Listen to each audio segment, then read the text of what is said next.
KPBS On Demand is supported by the National Conflict Resolution Center. Geopolitics, a divisive election year, and strained budgets are all topics that can create tension in the workplace. NCRC can help workplace leaders navigate polarizing issues with the Culture, Communication, and Conflict Certificate. More at ncrconline.com.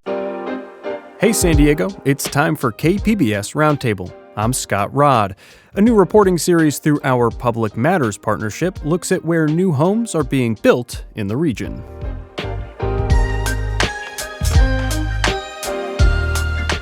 The greatest growth of San Diego is happening in the urban core. We are becoming more of a city.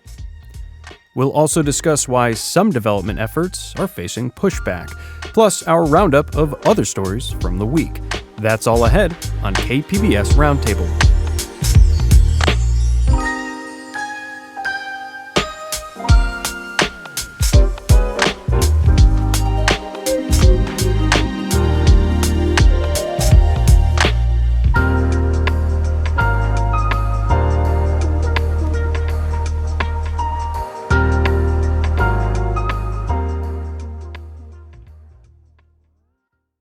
San Diego is consistently ranked as one of the most expensive cities to live in America.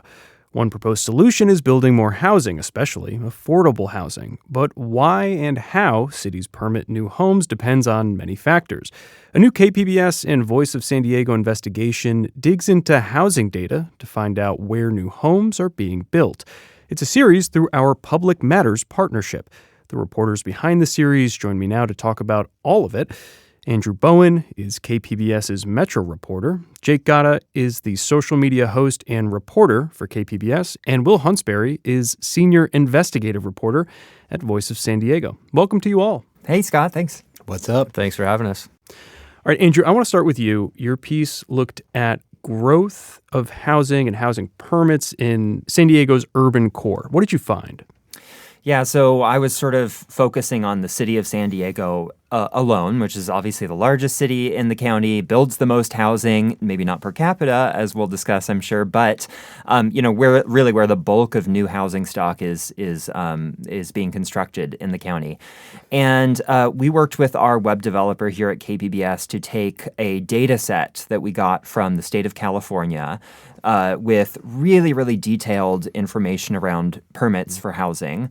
And we laid that onto a map that basically shows you with incredible detail exactly where homes are being permitted. And so really, the stories just kind of flowed from there. We developed this, working version of this map, and I spent a lot of time just exploring it with my mouse, zooming in on different parts of different neighborhoods, and making some observations and trying to figure out, all right, where is a story here? And I think one of the biggest things that will jump out to you when you look at this map is that the greatest concentration of growth is happening in the urban core of San Diego. So I'm defining that as downtown, Bankers Hill, Hillcrest, and North Park. These are all contiguous neighborhoods right next to each other, and where there's, the greatest density of bus lines, of bike lanes. It's really where the greatest density of housing already exists today. And yet, it is also where we're building the most housing. And so that, to me, is interesting and newsworthy because the city has been making this a goal for many, many years. We've adopted policies that try and encourage more home building in walkable neighborhoods, in areas served well by public transit. And so, really the story was all of those policies that the city has adopted over the years, updating community plans, allowing more density and taller buildings in exchange for affordable housing in projects. All of those things are actually producing results, and we can actually see it on the map. So, it's a really fantastic visualization of where growth is occurring, and people can actually type in an address and see, where a home was permitted in that area. Or you could look at your own neighborhood and see where the construction is happening and when it was permitted and what type of housing it was, whether it's a detached house or apartments or a duplex. So, yeah, it's just, ultimately the headline of the story was that the greatest growth of San Diego is happening in the urban core. We are becoming more of a city. And I think that's interesting and worthy to reflect on. Absolutely. And that's one of the first things I did when I pulled up that tool was type in my own address and see, okay, what does development look like in my neck of the woods? And again, I encourage any listener to go check it out. Very cool tool. Definitely worth spending some time kind of poking around on it. Jake, you looked at a situation that's a little bit different, almost sort of a mismatch in terms of where housing is being permitted or built and then where people need to go for work and for other things. What did your reporting focus on and what did it find? Well, so similar to how Andrew was looking at the map and just seeing where new homes were being permitted and then where they weren't, it really showed me this big gap in where there were not a lot of homes being permitted, but it's a place where there's lots of jobs, where there's the new Blue Line extension north, and of course this is the UTC Sereno Valley area. And I was just looking at the map and thinking, wow, there's not that many units being permitted in this area that I know has a lot of jobs just from, sort of living in San Diego. And I went to Sandag's website, and they have information on all of the employment centers in the county. And so they have stats on the number of employees, the number of housing units, the number of, people who are living in these different areas. And the number one job center in San Diego County with the most employees is that Sereno Valley area. People would usually think that would be the downtown area. Maybe 20 years ago, it probably was. But a lot of the jobs in like biotech, around the medical field, and obviously UCSD, they've created this new central cluster of employment in the Sereno Valley area. But there's not that many homes there. There's 169,000 employees in the area, but there's only 20,000 homes. And so that's a big mismatch. And So the population, it's 8 times bigger during the day, essentially. Right. And it would take essentially 8 people per unit to fit all of those employees in that. And that's not even counting off-campus people from UCSD, because students who live at UCSD and the UCSD housing situation isn't factored into these numbers. But we know that there's a lot of students who live off campus. There's a lot of people who live in the area and have a job in La Jolla or have a job maybe outside of that center. So it's really just a huge mismatch between how many people work there, how many people go to school there, how many people live there, and how many people can actually live there. And so one of the things that this creates is a big traffic jam on the 805 every day. And so I talked to someone who sits in traffic on the 805, and her name is Ashley. She works at University City High School. She's a teacher. And you didn't just talk to her. You were on the front lines of this traffic jam. I rode in the traffic with her. She was nice enough to, during her summer vacation, go up and drive through that traffic to show me what it's like. And it's even worse when school's in session and stuff. And driving down that stretch of freeway, I'm just, thinking the same way I always do. It really is a shame that all these people just are forced to sit in their cars all day. And it's not fun for them. It's not healthy for people to just sit in a car all day. It's a bunch of time that they're losing. It's a lot of pollution for the environment and for the local communities that live next to these freeways. And that whole locus of jobs, housing, transportation, it all combines in Sereno Valley to show you what happens when there's a place that has a lot of jobs, not enough housing, and unfortunately not a good enough transit system region-wide to support that number of commuters coming from places where there are lots of homes. So fascinating, because I actually came across a place that is kind of like the antidote to that.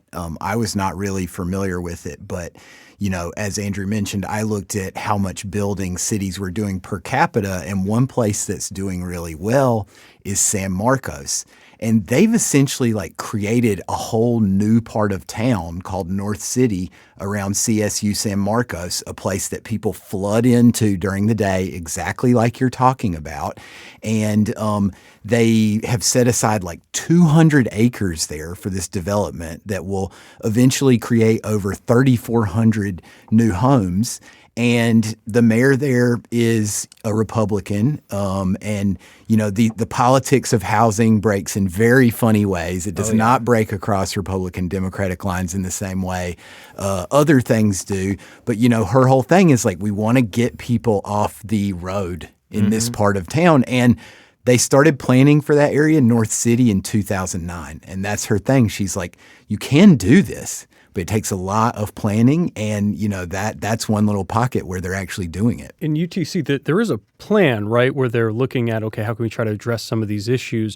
What does that plan look to do? Well, so it was passed last year. The city approved this new university community plan update. It hadn't been updated for probably 10 or 15 years, I think, maybe even longer. And it changed the zoning in that area to allow for more homes. The reason why there aren't enough homes in that place isn't because no one wants to build them. It's because there are laws in place that the city had on the books that restricted the number of new homes that were allowed in the area. There's single-family zoning for a big portion of the region, or there used to be, and there's a bunch of other places that were only zoned for commercial, only zoned for industrial, things like that. And so they've updated a lot of that zoning to allow for more homes, allow for mixed-use homes in the shopping centers, and allow for apartments and more density in some of the residential neighborhoods. And those updates are going to change the way that part of the city feels. It's going to make it more of like the village type of neighborhood where there's people who can live and work and shop and do all the things they need to do in their own neighborhood instead of having to go somewhere else or come from somewhere else. And so there's places like that have everything we need except for enough homes, it seems like.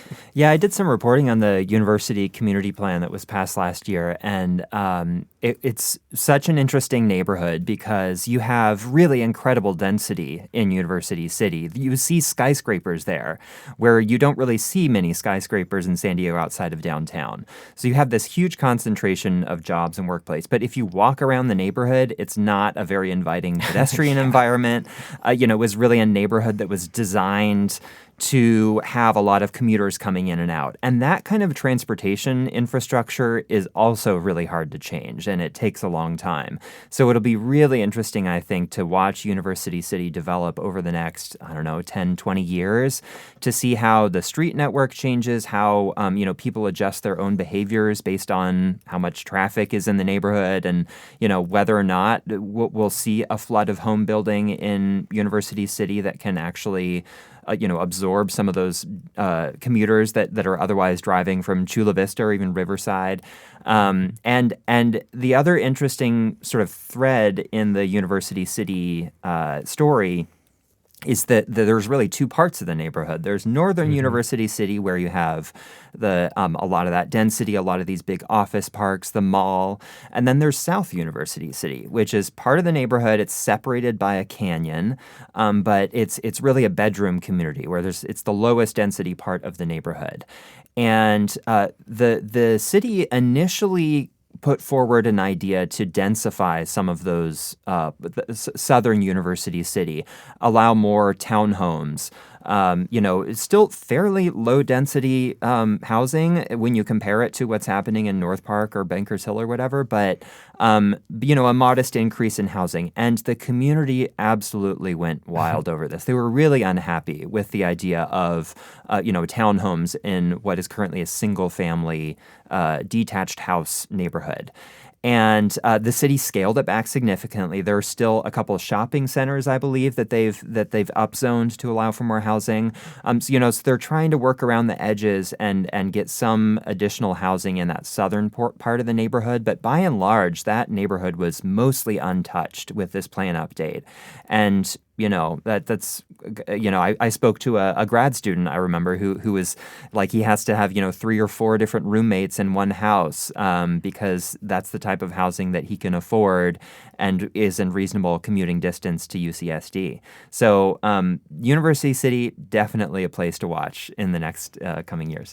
You had mentioned upzoning. That brings me to the area that I want to talk about next. Will, what's going on in Encinitas, and first, give us a definition of upzoning. What does that mean, and how does that fit into what's going on in Encinitas?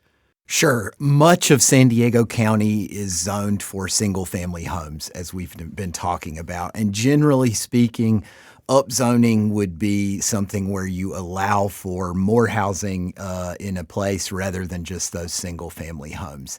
And what does that look like? What type of housing? Well, it can be a lot of things. It could be what Andrew's talking about. It could be modest. You could just allow for townhomes instead of single-family homes. Or it could be more like what you find in North Park and East Village. It could be, apartments with 5 or more units, 12-story buildings. There are all these kind of zoning. Upzoning can be anything that changes the zoning to be more liberal for housing. So that could be getting rid of height limits. It could be allowing more density on a lot, anything like that. And the state's housing laws have really tried to encourage that in recent years and kind of, overtake cities' laws, so that the cities kind of essentially have to follow the state's program on housing. Encinitas, of course, is one place that is extremely unhappy about that. Yeah, well, what's going on in Encinitas? Well, so I looked at building per capita because I wanted to kind of equalize it. As Andrew said, San Diego obviously builds the most, but how much is everywhere else building per capita? Chula Vista is building the most, and that's because they have the most open land left. And so in those areas with no open land, for one, there's no neighbors to fight against that housing going there. But also it's just much easier to develop, obviously. San Diego built the second most per capita, but number 3 and 4 on the list, I think super fascinating. Del Mar and Encinitas, kind of the places with the most hardcore reputations for being anti-housing in not just the county, but the state, really. I talked to the mayor of Encinitas, and he said, there are thousands and thousands of units going up, and the residents straight up hate it, and that's what he was elected on. Bruce Ehlers, the mayor, him and 2 city council members. Their whole thing was past city officials didn't fight hard enough against state housing laws. We're going to fight even harder, because, what Ehlers is saying is people are now seeing the fruits of the state housing laws kind of coming to be in Encinitas, and they're not happy about it. But yeah, I think that was certainly a very big surprise to see those places towards the top. Well, there's a bit of a mismatch, it seems like, between you're saying folks in these communities don't want to see more housing production, and yet there is more housing production there. So how is that happening? Why is that? We've been talking about it. What affects where housing goes is so complex. One big thing is zoning laws, which Jake was just talking about. But then there's also, is there open space there? Then there's also the question of desirability. The place that's building the least per capita countywide is El Cajon. And that's a place where you could easily see more building. They don't necessarily have the most restrictive zoning laws. The state's laws have opened it up for development a lot, but people still aren't building there that much yet. And that's probably because it's one of the slightly more low rent areas of the county, whereas Del Mar and Encinitas are not low rent at all. So, developers there can get a better margin on their profits. So I think as the state opens up zoning laws, the development tends to happen first in the most high rent areas. And builders told me we will start to see development in El Cajon too. There's a lot of old shopping centers there that are ripe for being converted to housing. But, obviously, developers are going to go where they see the biggest dollar signs first, I think. And just to elaborate on something Will touched on, in the past, we've seen a lot of conversations around housing. As he mentioned, housing really creates some strange bedfellows, some weird alliances. And one of those alliances, you haven't seen it as much in San Diego, but in a lot of other parts of California, you see an alliance between low-income communities and groups that are, representing them and trying to make sure that they're taken care of with public investment and things like that. And these really wealthy communities, both of them can come together and agree that they don't want housing in their community.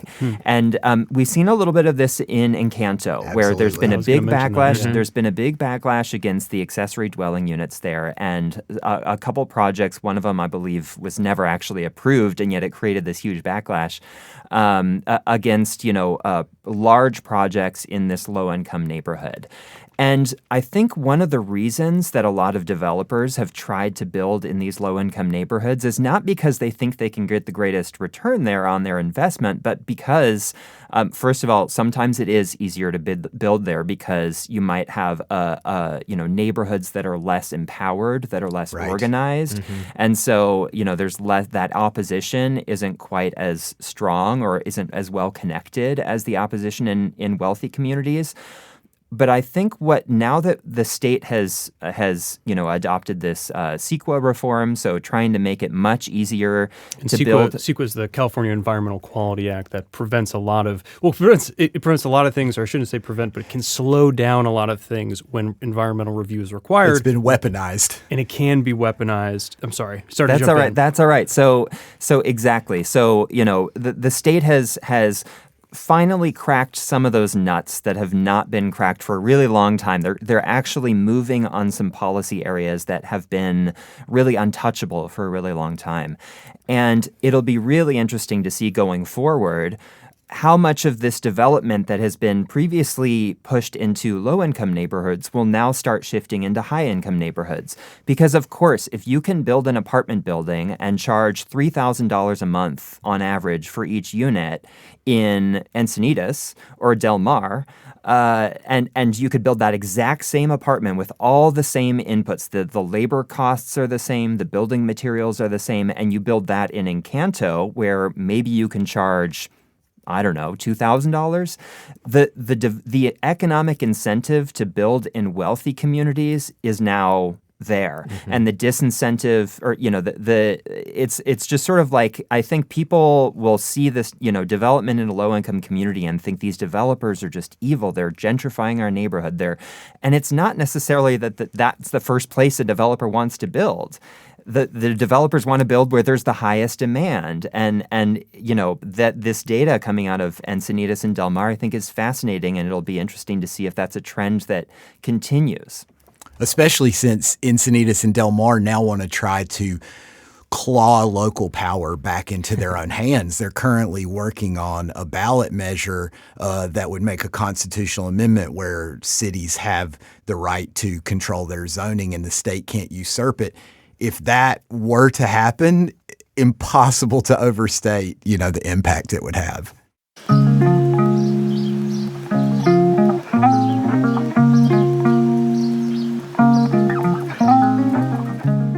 Coming up on Roundtable, we continue our discussion about housing production in the San Diego region. Stay tuned.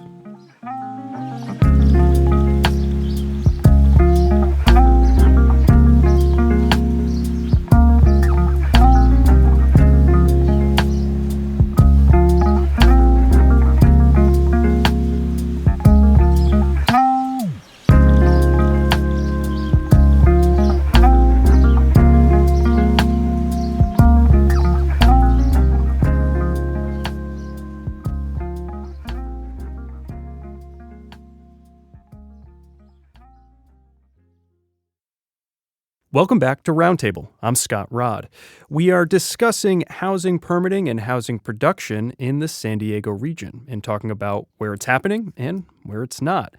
I want to pick up this conversation and talk about affordable housing because this project through KPBS and Voice of San Diego and its Public Matters partnership really unearthed a lot of interesting data, and some of that had to do with affordable housing. So in terms of where housing is being permitted in the region, how much of it is affordable? And what are the challenges with trying to increase affordable housing production? The data that we got from the state of California was incredibly detailed, as I mentioned, and there is sort of like, it does distinguish between what is a deed-restricted affordable home, meaning that there is, it's in the property deed that the rent has to be affordable to a certain income group. It distinguishes between that and market rate housing, which is the vast majority of housing that is produced. It's the vast majority of housing that everybody lives in, even people who are low income. And so, that level of detail we did not put in the map because we didn't want to, first of all, overwhelm our web developer. But also, it's worthwhile to see all types of housing in one place. I don't know the exact numbers of how, and Will does, I guess, but I will just say that I think one of the biggest shortcomings or the challenges to building deed restricted affordable housing is that it requires public subsidy, and we don't have a lot of public funding for affordable housing in San Diego. There was a ballot measure that San Diego voted on several years ago. It needed a 2/3 majority, and it got very close to that, but not enough. And so, the types of affordable housing that we are producing, sometimes it's, maybe 5 or 10 units out of a building that's 100 units, or, projects that are, require that public subsidy. But it's definitely a level of analysis that I'm interested in, and perhaps we can create a whole new map to show exactly where the affordable homes are being permitted. Our web developer will be thrilled about that. Very well. Sorry, Michael. So I did crunch those numbers countywide. And so over the 6-year window we looked at, 78% of what was built was considered above market rate. 22% was considered either to be for moderate income folks, low income folks, or very low income folks. As Andrew kind of alluded to, some of that was deed restricted, some of it wasn't. The cities are also forced to keep track of affordable non-deed restricted housing. So you had a lot of ADUs, for instance, that are considered affordable to folks with moderate income that aren't deed restricted that were built. So 22 is certainly not nothing when you think about 22%. Yeah. Of many tens of thousands of units of housing over this period. And, of course, what housing advocates also say is that the above market rate housing above is moderate.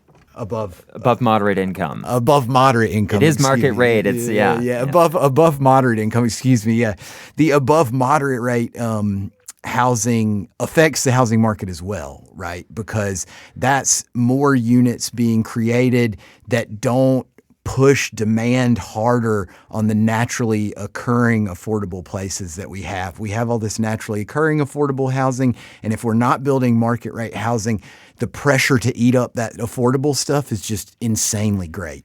Yeah, and I did look at over the county. I compared zip codes level data with rent growth versus the number of units that were permitted. So this wasn't looking at affordable versus market rate or whatever. It was just units permitted total.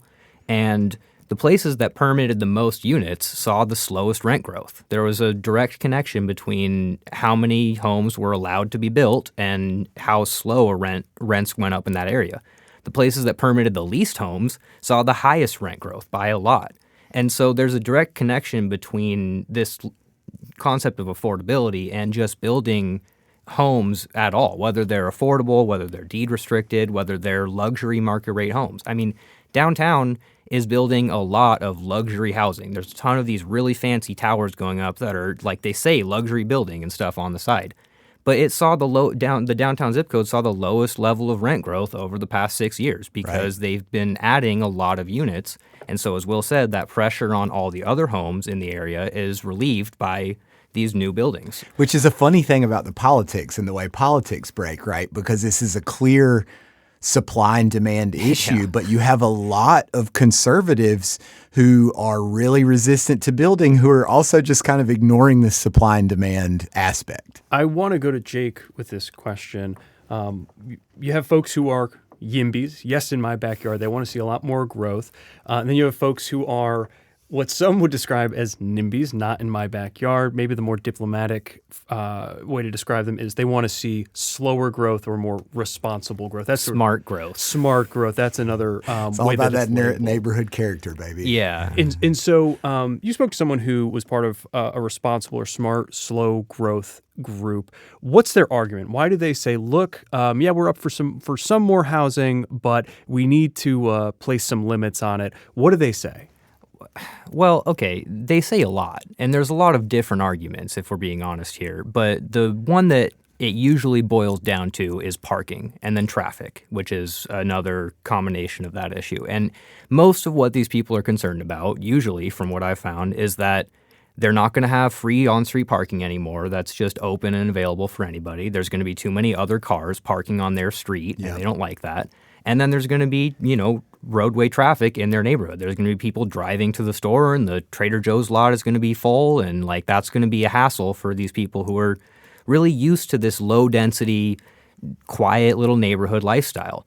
And that's great for some people who want to live like that. I totally respect the fact that there's a lot of people out there who don't want to live in a bustling city.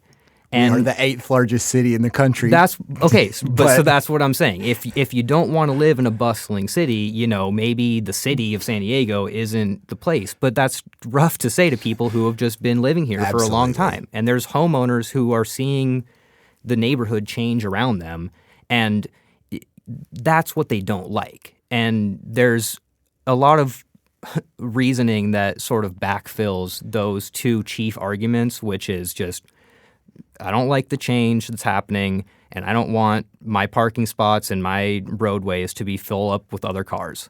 And I'm sympathetic to those concerns, but I'm more sympathetic to the people who just want a place to live. And I'm more sympathetic to the concerns of people who are driving for an hour on the freeway because they can't live near their jobs. And so there's, a lot of people who have different reasoning for why they don't want a new apartment complex next door to their home, and they have every right to have those arguments. But at the end of the day, the city and the state have come in and said, listen, we need more housing, and these are the places that we're going to be adding it because it's near jobs, it's near transit, stuff like that. And that's the way that cities have grown for all of history. And we, are trying to get in the way of that is creating a lot of problems. Chief among them, the affordability crisis, homelessness, the fact that parents' kids have to move out of state because they can't afford to live here anymore. These are all consequences of trying to set these neighborhoods in stone and never let them change over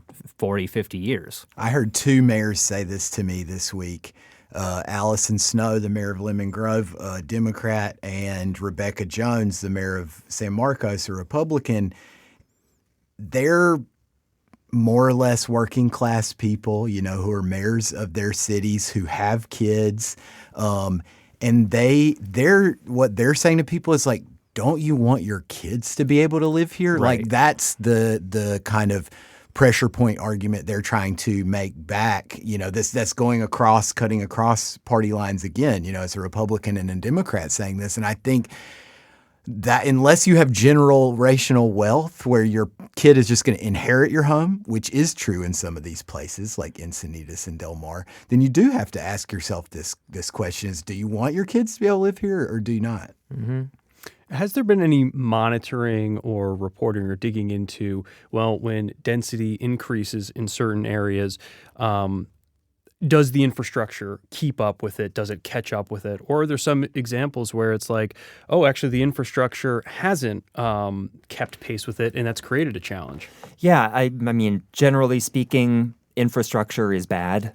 So we don't. But the potholes, right? I thought we fixed them all. We don't. We largely due to Prop 13 and the limits on property tax revenue that cities need in order to maintain that infrastructure, and just sort of the way that we've built our cities and financed public infrastructure, it's pretty much bad almost everywhere. And it's maybe worse in some places than others. But the interesting thing, so I interviewed City Council member Kent Lee, who represents District 6. That includes Mira Mesa, much of the north of the city, Kearny Mesa. And we met at this new development called 3 Roots. It's 1,800 homes. It's actually right next to Sorrento Valley, so filling some of that need for housing near that job center. And it's a master planned community, so really, really big. It used to be a rock quarry, actually. And what Councilmember Lee told me was he was actually on the community planning group when this development was under consideration.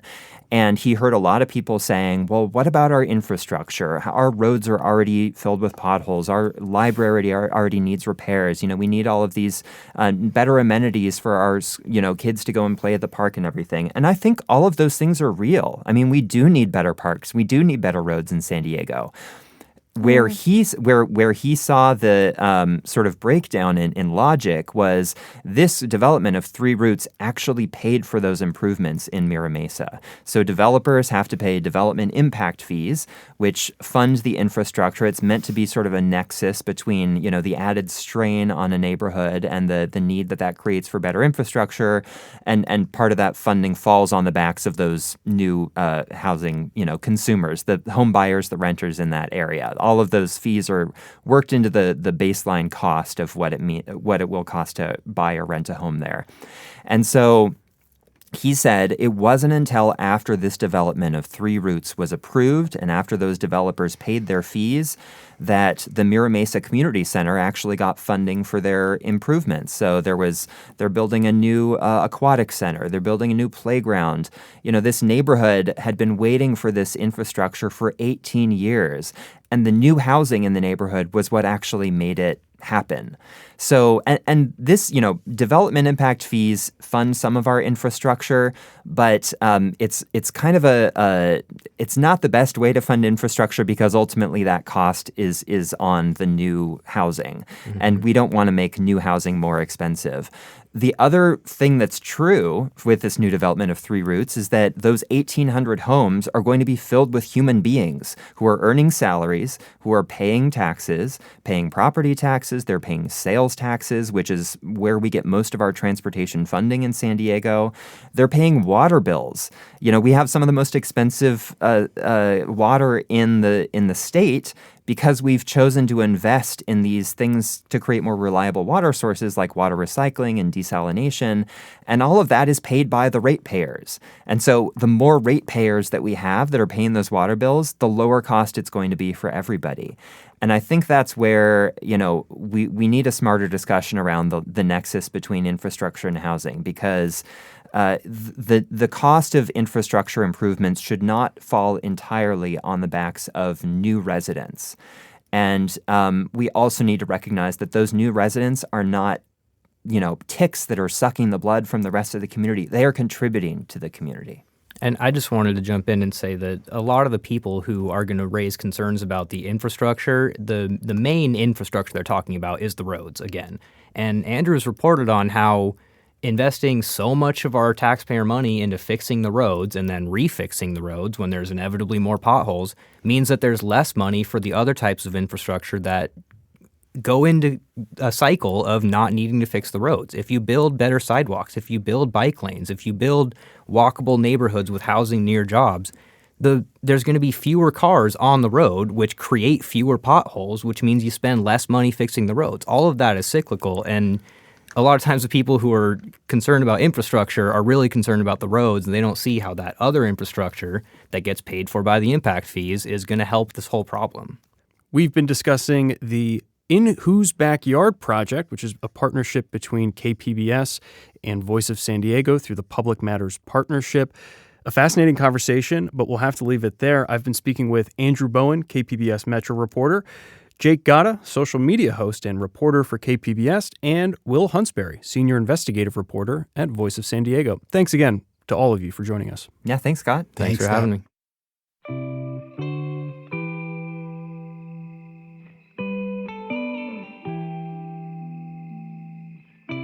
Coming up, we discuss some other stories from the week on the Roundup. That's ahead on Roundtable. Don't touch the dial.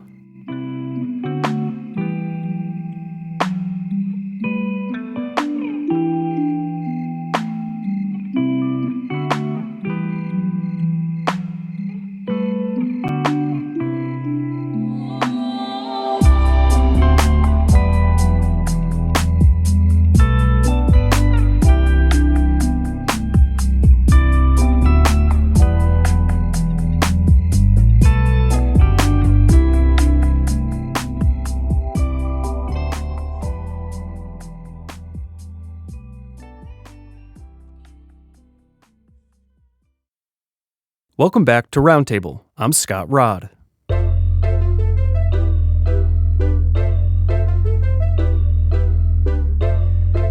It's time now for our Roundup, where we'll discuss a few other stories from this week. Joining me now is KPBS producer Ashley Rush. Hey, Ashley. Hey, Scott, what's up? Not much. This is the first time we've done the roundup. Yeah, it is. Yeah, that's pretty exciting. Welcome back to the hosting chair. It feels great. It feels great. You know what? I'll let you kick things off this week. Cool. Well, this first story has to do with the world of music. Spotify is the target of a boycott from some artists that are, really upset about some things that the CEO, Daniel Ek, is doing. He just handed dollars to Helsing. That's a company that's making AI weapons. So a lot of artists are upset about that, taking their music off Spotify. But this piece that we're looking at is by the LA Times. Reporter August Brown. It really starts off with the band Deerhoof.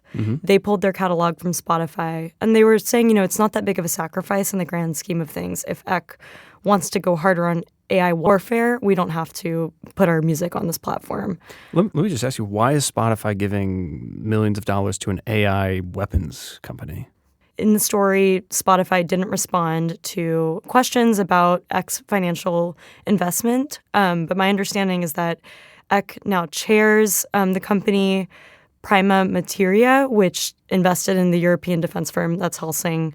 So it seems like it's kind of a personal investment into this company from the CEO of Spotify. Yeah, that's interesting. I got a story for this week, which also looks at AI. And this is from the New York Times. The headline is, AI researchers are negotiating $250 million pay packages just like NBA stars. And the story opens up with Mark Zuckerberg negotiating with a 24-year-old artificial intelligence researcher. And Zuckerberg's trying to lure him away from a competing company, and he offers him $125 million in cash and stock over the next 4 years, like a 4-year contract, like It's a sports contract. And this 24-year-old says, no, I don't think so. I'd like some more money. So Mark Zuckerberg offers $250 million over 4 years, with up to $100 million of that paid in the first year. And so the headline is spot on. Like these are the types of, dollar figures that we see for sports stars, but also these are the types of negotiations and contract terms that we see for sports stars. The Times makes an interesting observation that, at least in the case of sports stars, you have salary caps. Right. There are no salary caps. Exactly, nothing. Yeah, with these AI researchers. I thought it was an interesting framing, pretty wild, just how much money that these folks are making. Yeah, a couple things in this. I mean, I'm 24, and I cannot even begin to imagine that kind of money, or just having that kind of power to say no to Mark Zuckerberg. But also in the story, I checked it out, and this idea of the list of, the top AI people kind of like trading insider info about what these deals are so that they can, make sure that they're requesting more money is kind of crazy too. It feels like a whole different class. Yeah, and extending the sports metaphor as well, there I guess is this thing called TBPN, which stands for the Technology Business Programming Network.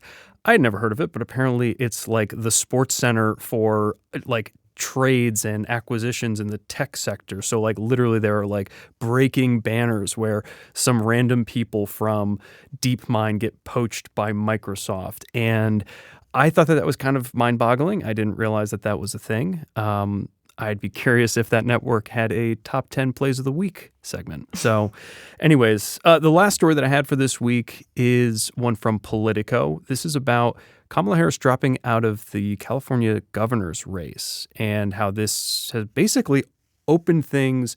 It's made things wide open for the governor's race coming up in 2028. You have a bunch of big names that sort of were just waiting to see what Kamala Harris was going to do. And now you have folks like Katie Porter and Tony Thurmond and a number of other folks who are now, I should say, Tony Atkins as well from San Diego, who are now seeing a much clearer path to jump into the race for California governor. And I used to report up in Sacramento, so this kind of brought me back to those days of keeping an eye on the political horse race. I'm curious, like, in terms of the Republican challengers, is that changing anything for them, or is it the same old strategy? I think it probably changes a bit in terms of like what their messaging will be. If you have someone who just lost a presidential election versus folks who are coming from statewide offices or congressional offices, it's probably going to change the messaging. But, you know, I think the biggest impact is on the Democratic field. Now, the Politico headline calls this a, quote, Democrat bloodbath coming up, which is like we're talking about a gubernatorial primary. Yeah, exactly. Let's all cool off a little bit. But it is really interesting just from a political perspective. Right. And of course, the news of Kamala Harris saying she's not going to run for governor opens up the question of whether she'll try to get the presidential seat again in 2028. Yeah, for sure. So something to keep an eye on. Well, I've been speaking with Ashley Rush for our Roundup segment. Thanks again, Ashley. Thanks, Scott.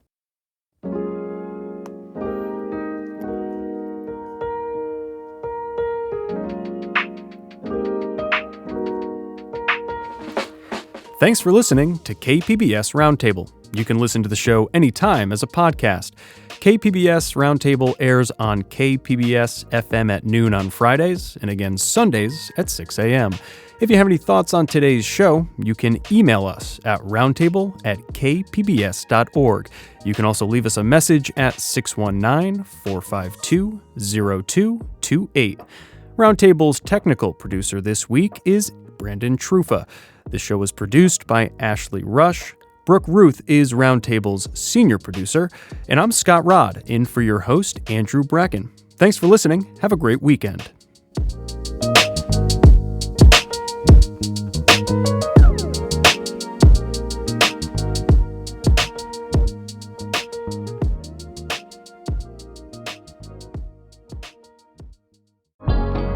KPBS On Demand is supported by Bill Howe Plumbing, Heating and Air, Restoration and Flood Services.